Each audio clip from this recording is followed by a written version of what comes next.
The top stories tonight in Y News. President Ferdinand Marcos Jr. lays down accomplishment on economic, infrastructure, and poverty alleviation programs in his second State of the Nation address. The Philippine National Police confirms that the President Marcos' SONA was generally peaceful. Philippine State Weather Bureau Pag-asa says Typhoon Egay may reach super typhoon category before it exits the Philippine area of responsibility. And rescuers recovered 27 bodies in a disastrous landslide in western India caused by heavy rains, resulting to extensive damages and loss of lives. Good evening, Philippines and the world. Today is Monday, July 24, 2023. Join us in the next hour as we deliver today's top stories around the Philippines and in other parts of the world.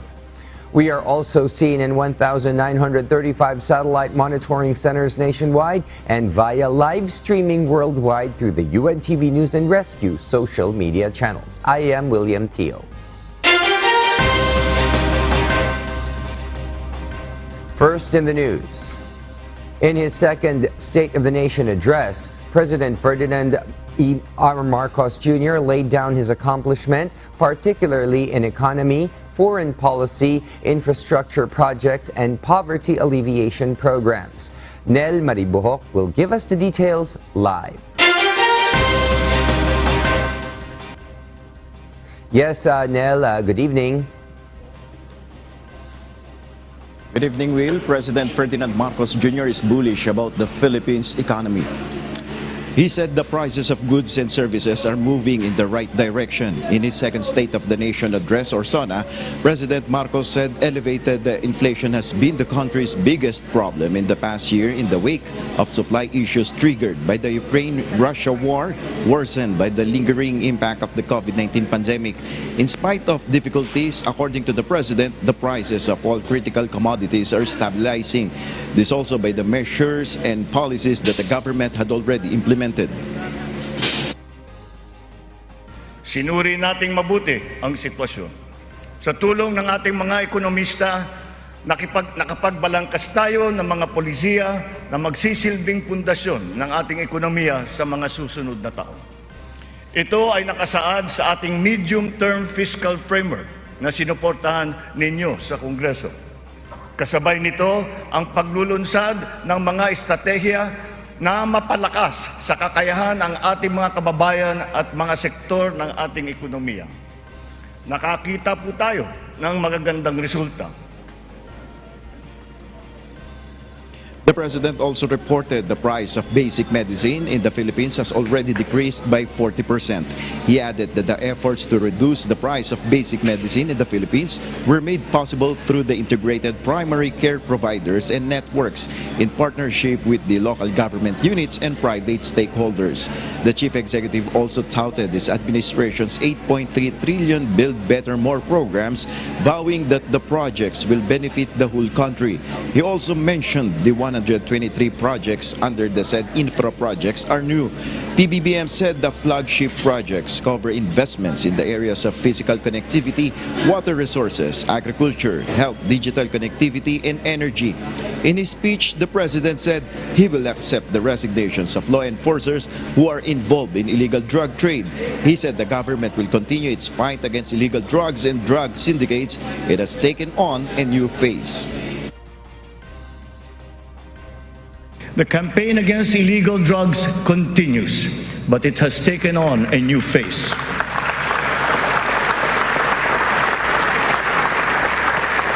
It is now geared towards community-based treatment, rehabilitation, education, and reintegration to curb drug dependence amongst our affected citizenry. Last year, we launched the Buhay Ingatan Droga Ayawan, or BIDA program, and established an additional 102 Balay Silangan Reformation Centers nationwide. We will relentlessly continue our fight against drug syndicates, shutting down their illegal activities,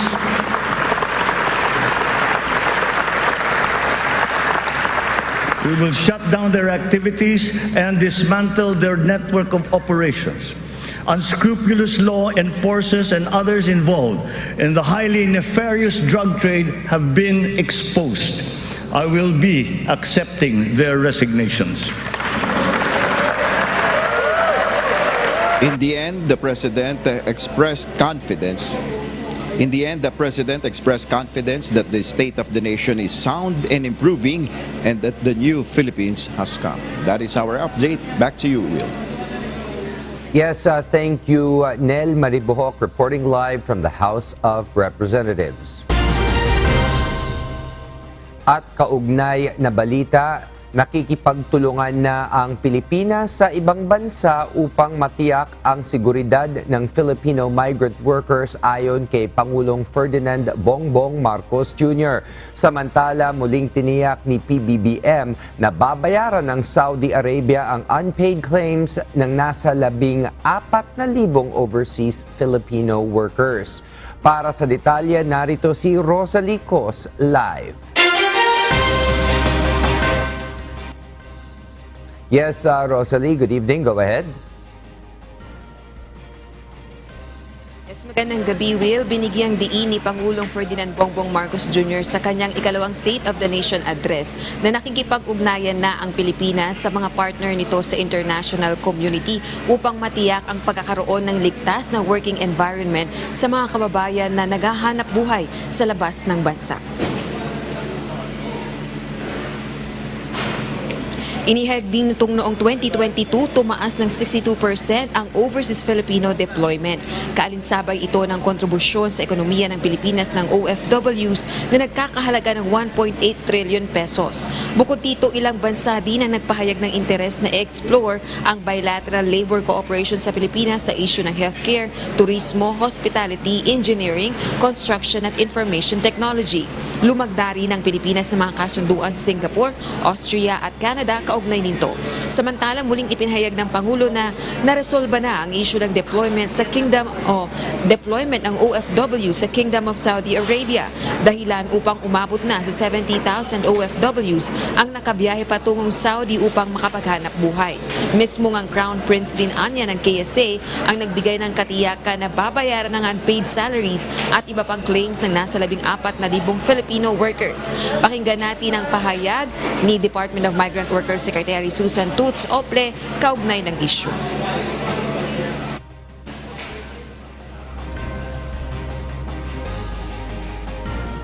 William, samantala sinabi rin o inihayag ni Migrant Worker Secretary Ople na sa ngayon ay isinasaayos nila ang isang itinerary para makabisita dito sa Pilipinas ang isang delegasyon ng Kingdom of Saudi Arabia at makapag-courtesy call kay Pangulong Ferdinand Marcos Jr. Sa gitna nga ito ng gumaganda ng ugnayan sa pagitan ng dalawang bansa. Balik sa iyo, Will. Yes, maraming salamat. Rosalie Cos reporting live from the House of Representatives. The Philippine National Police confirms that the second State of the Nation address of President Ferdinand Marcos Jr. was generally peaceful. They recorded no untoward incident from morning until the end of the event. Leia Ilagan will tell us why. The Philippine National Police or PNP lauded the deployment of personnel on Commonwealth Avenue and Batasang Pambansa for the security of the second State of the Nation address or SONA of President Ferdinand Marcos Jr. The National Capital Region Police Office or NCRPO Director, Police Brigadier General Jose Melencio Nartates Jr. said they recorded no untoward incident during the event. The police personnel also exercised maximum tolerance. This is generally peaceful. We can make it is a burador natin sa susunod na SONA because yearly meron SONA. And perhaps we can improve. For example, hindi namin trabaho, of course.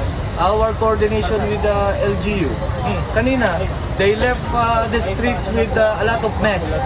Yung mga pulis natin, sila na ang tumulong dun sa paglilinis. Tag-ulan pa naman yun. Yun ang magpapabara ng kalsada. However, the PNP apprehended the members of August 21 of Movement or Atom Movement boycott on Commonwealth beyond Tandansora with their banner Ituloy ang laban ni Ninoy. Kasi daw gagamitin namin sa rally. Dun sa may... Pero in fact, madaan lang kami. Kita nyo naman, Atom, August 21 movement. Meron kami meeting sa may Caloocan area. 40th anniversary ni Ninoy Aquino. August 21, 40th anniversary ni Ninoy Aquino. And this is why we're wearing this. The Quezon City Police District or QCPD said the rallyists were only allowed in Tandansora based on the permit approved by Quezon City government. Aside from Civil Disturbance Management Unit, PNP also deployed their marching band on Commonwealth Avenue, particularly in Tandansora and near Ever Gotesco. There was also a live band near Sandigan Bayan, wherein pro-government rallyists held their program. The PNP again reminded the public that gun ban in Metro Manila, Region 3 and Region 4A will be imposed until July 24 midnight. Leia Ilagan, UNTV, News and Rescue. We serve the people. We give glory to God. And for the news abroad, preliminary results show that the Conservative People's Party wins the election but fails to get a majority in Spain's snap general election on Sunday, leading to tough coalition negotiations in the coming weeks. Ruth Bahe will tell us why live.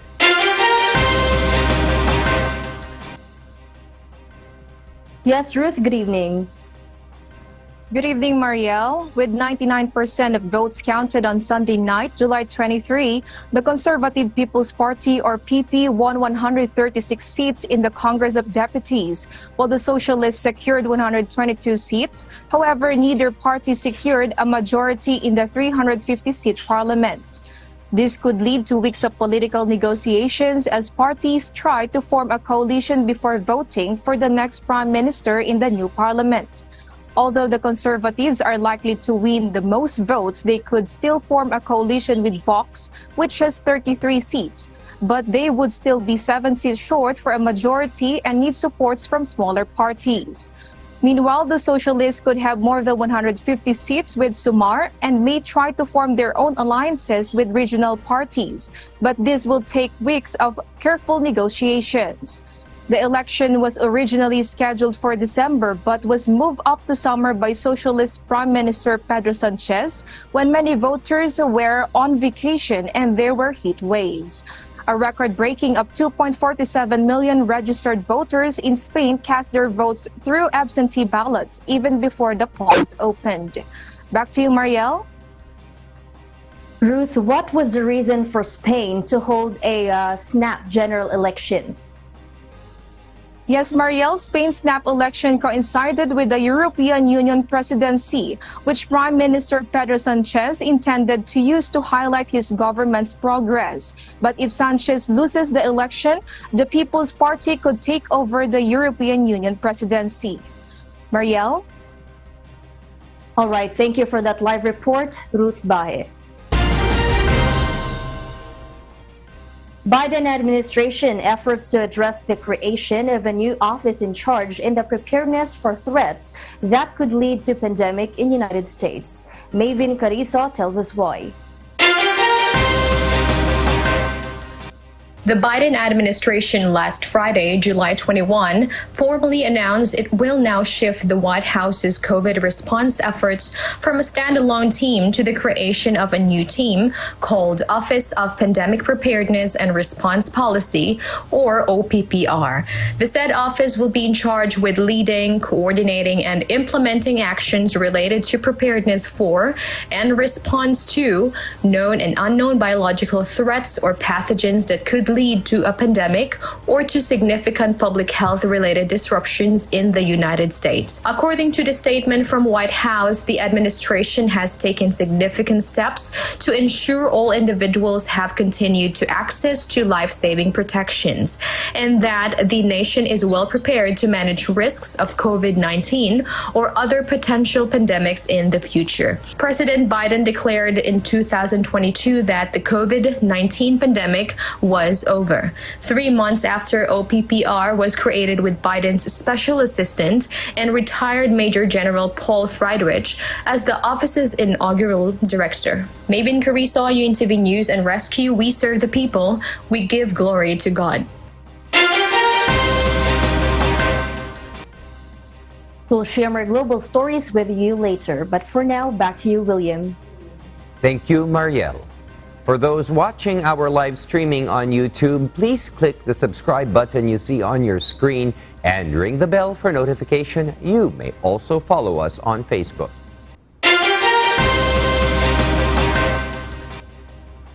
Several proposed measures were asked by President Ferdinand Marcos Jr. to Congress on his second State of the Nation address, or SONA. Meanwhile, some lawmakers believe the president's speech was comprehensive. Harleen Delgado will tell us the details live. Yes, Harleen, good evening. Go ahead.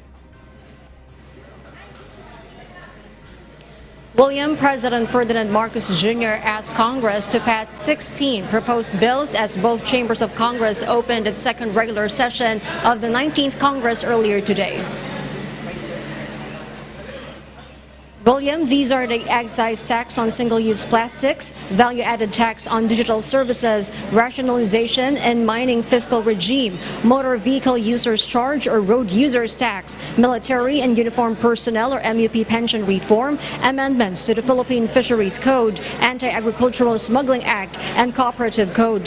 He also asked for a new Government Procurement Act and Auditing Code, Anti-Financial Account Scamming Act, Tatak Pinoy Law, Blue Economy Law, Ease of Doing Taxes, LGU Income Classification, and the Philippine Immigration Act. 4 of these were already included in the 20 priority bills recently identified by the Legislative Executive Development Advisory Council, or LEDAC. During his speech, the President recognized the support and work of Congress in passing legislations.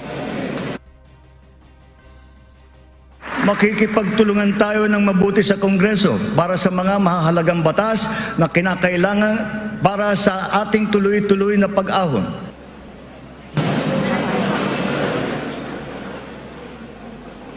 Meanwhile, several senators called the second SONA of PBBM as comprehensive.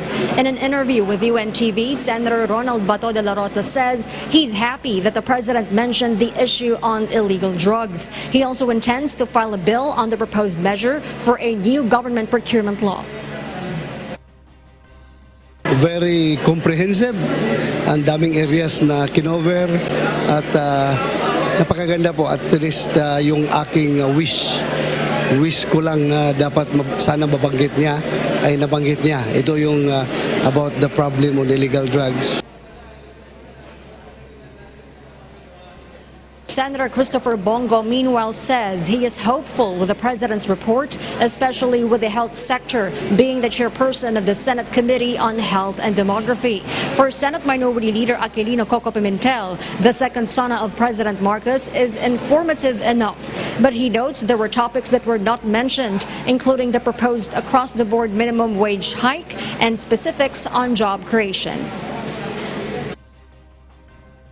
Ako, I have my doubts dun sa employment rate kasi it's too high. Marami pang kailangan gawin The true state of the nation is that we still need to do a lot of things. Okay? And even if nasa minority kami, we are willing to cooperate, but to cooperate critically. Meanwhile, Senator Juan Edgardo Sonny Angara believes most of President Marcos's wish list are doable, but he admits some measures will be challenging, such as the new government procurement law and auditing code. It will go through a lot of refinements kasi very technical nga yung subject matter niya. Comprehensive naman siya. Marami siyang natakal na events. Yung mga mahalaga, palagay ko, na-cover naman niya. William, both chambers of Congress are now back to work and will resume its session tomorrow to deliberate on pending legislative measures. However, it is not yet clear if how and when these additional proposed measures of the president will be tackled and debated on by lawmakers. And that's the latest live. Back to you, William.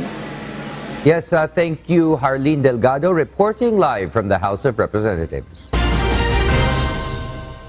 Some legislators, other government officials, and the Armed Forces of the Philippines, or AFP, are in favor of the proposed amnesty for rebel returnees. Dante Amento tells us why live.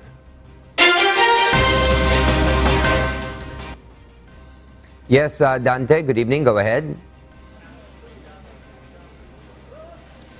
William, one of the highlights during the second State of the Nation address or SONA of President Ferdinand Bongbong Marcos Jr. today is the issue of giving or providing amnesty for rebel returnees. The Chief Executive asked or urged the Congress to support his proposal for the reintegration of individuals who are forced to take into arms to make their views known and felt. To complete this reintegration process, I will issue a proclamation granting amnesty to rebel returnees, and I ask Congress to support me in this endeavor.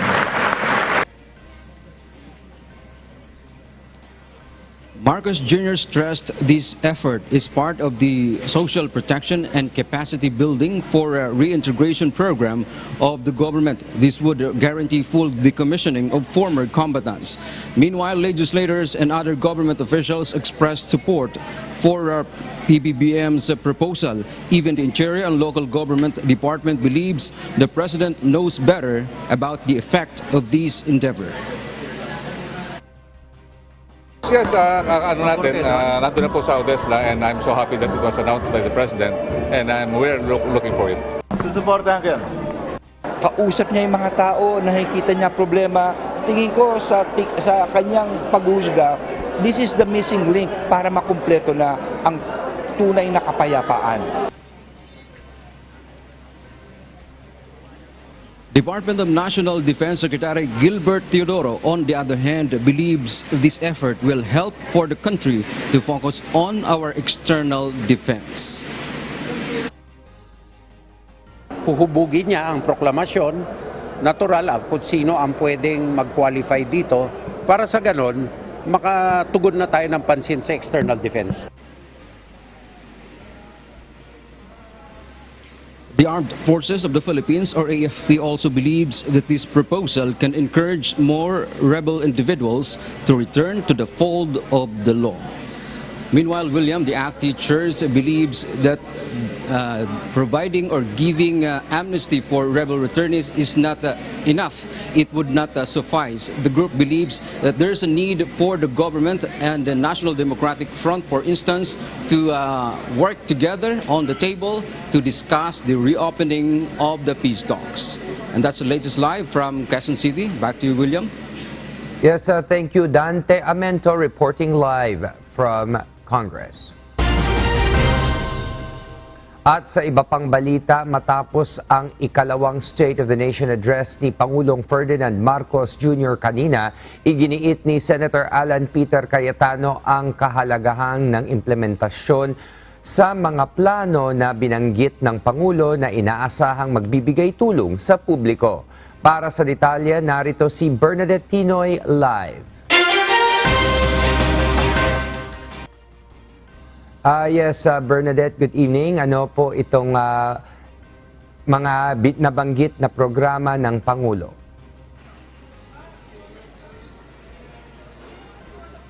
William, ilan nga sa nabanggit ng Pangulo itong mga programa sa pabahay, pagbaba ng presyo ng mga bilihin sa bansa at ang pagtugon sa kagutuman. At ayon nga kay Senator Alan Peter Cayetano, ay mahalaga na matupad din ng implementasyon ng mga naturang programa. Yung sense of urgency, pero narinig ko sa speech na to. Pero yung technical details at saka yung plano, yung detalye ng plano, I didn't expect naman na kompleto ngayon kasi nga you only have an hour and a half to speak. Para naman kay Senator Mark Villar, idinitalye ng Pangulo ang mga prioridad ng administrasyon, lalong-lalo na sa sektor ng infrastruktura at negosyo. Anya, optimistic silang matutupad ang mga proyekto ng Pangulo. Binanggit niya yung Maharlika, binanggit niya rin yung mga infrastructure projects na priority nila. So, kumpleto talaga yung SONA. Para rin kay Department of Health Secretary Ted Herbosa na mahalaga rin na binanggit ng Pangulo ang bagong mga benepisyo sa ilalim ng PhilHealth, malaki umano ang maitutulong nito sa publiko. Yung pinakamabigat doon, yung tinatawag na dialysis, no? Yung dialysis na naging 1 year, dati 9 months lang. After 9 months, naghahanap ka na ng pera kung saan papadialysis ang magulang mo. Ngayon, covered na siya ng PhilHealth.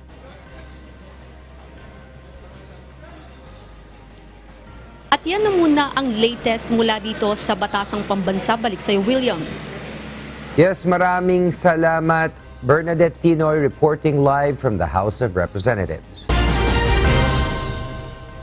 The House of Representatives vows to double its efforts to address the agricultural smuggling issue in the second regular session of the 19th Congress. Meanwhile, House targets to pass 20 legislative measures before the year 2023 ends. Janice Inhente will tell us why. In a bid to help millions of Filipino farmers and fishermen in its competitiveness without any disruptions in agricultural value chain, in his speech before his colleagues at the plenary during the opening session of the second regular session earlier, House of Representatives Speaker Martin Romualdez vowed to double its efforts in addressing the issues against agricultural smuggling the soonest possible. It is equally imperative to address the issues confronting our agricultural sector in the soonest possible time. We will redouble our efforts to stop the smuggling of rice, sugar, and onions, which harms our farmers' competitiveness and disrupts the agricultural value chain. We shall safeguard our farmers' interests, ensure equitable market conditions, and foster sustainable farming methods to ensure our nation's food security. In addition to this, the House Speaker said that it would increase the strategic agricultural and fisheries development zone to ensure that the country can keep up in its fight against smuggling. These zones will not only reinforce our fight against illegal, unreported, and unregulated fishing, but also promote responsible fishing practices, safeguard our marine resources, and support the livelihoods of our fisherfolk. Meanwhile, aside from the fight against smuggling, Romualdez said that they will also prioritize the approval of the remaining 20 urgent and equally important measures identified by the Legislative Executive Development Advisory Council before the year 2023 ends. These measures includes the commitment to spur economic growth, alleviate poverty, augment healthcare services, and fostering job opportunities for the lives of Filipinos. Janice Inhente, UNTV, News and Rescue. We serve the people, we give glory to God. Members of the progressive group Bayan Muna expressed disappointment in the President's State of the Nation address because it did not address the topics they were expecting to be discussed. Bayan Muna stated that the President seemed to be pretending that projects like the Kadiwa store have been successful, but in reality the country still heavily depends on imports. They also emphasized that the President did not mention important issues such as the wages of workers, protection of sovereign rights, plans for the traditional jeepney phase-out, and policies regarding reclamation and dredging projects. Overall, they are not satisfied with the President's annual report.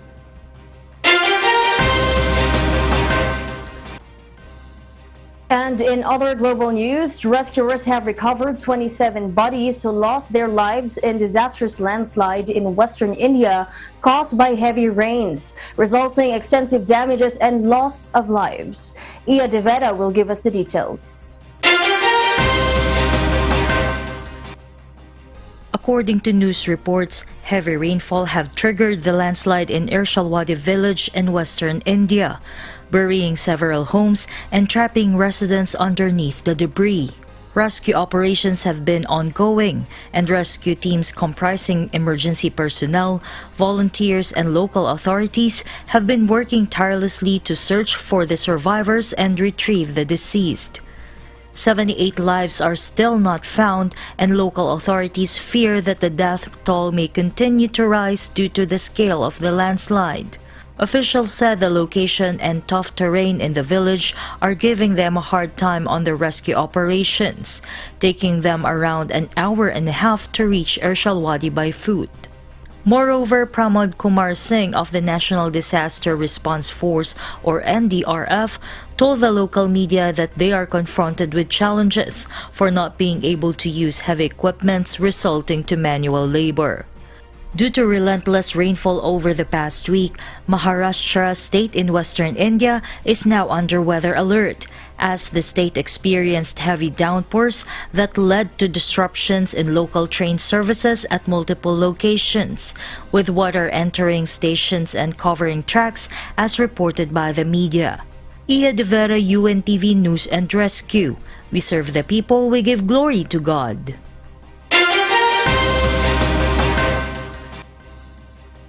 Twitter's billionaire owner Elon Musk officially unveils change in the social media platform's iconic bird logo to an X on Monday, July 24.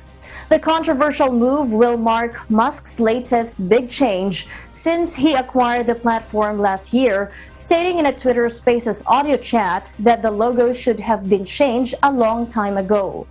Twitter became part of Musk's newly founded company called X Corp in April this year and has accelerated his plans to create an everything app called X. In 1999, Musk founded an online payment services provider called X.com, which is now known as PayPal.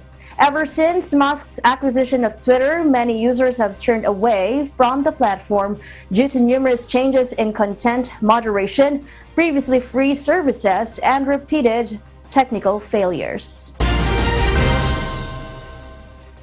And those are the reasons behind the news in other parts of the globe. I am Mariel Latoza reporting live from Perth, Australia. Good evening.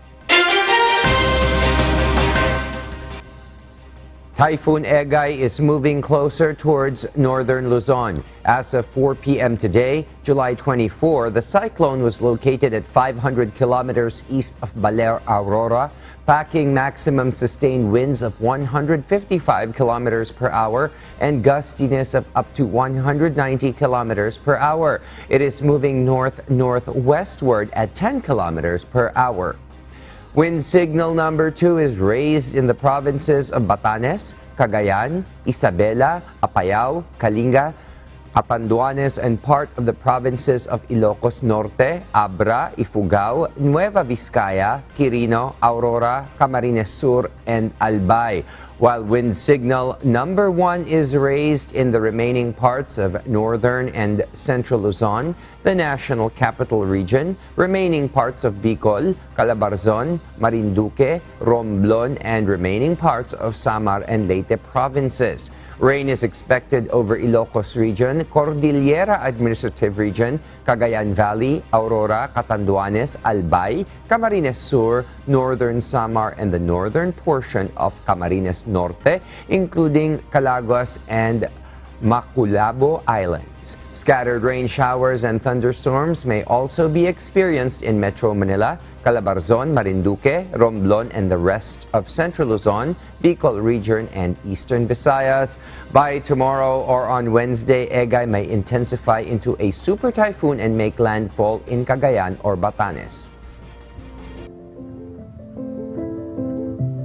Our kasangbahay, as the world faces these trying times amid the various challenges and uncertainties, we are inviting everyone to join the global prayer for humanity.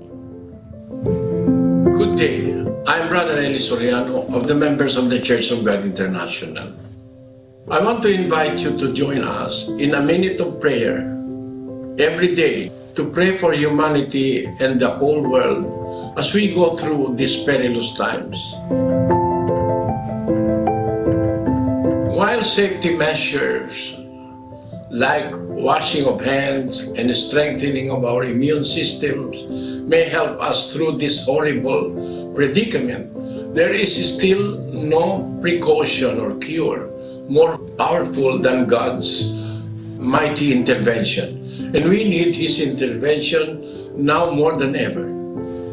It doesn't matter what religion you are in or what denomination you belong. This is an invitation for all the people around the world who cares for the future of their family, friends, loved ones, and humanity as a whole. Everybody is welcome to pray with us. For more details, you can check out the description box below. Thank you very much, and I hope to hear from you soon. May God bless you.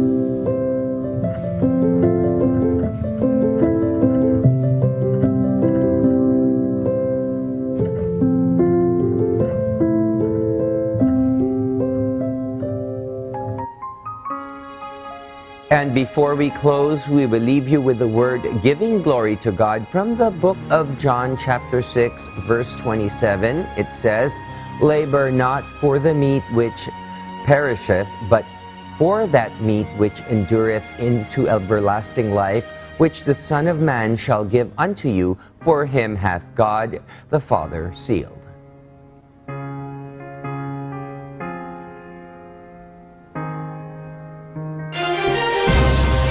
And those are the reasons behind the news, July 24, 2023, reasons we deliver to you as they unfold.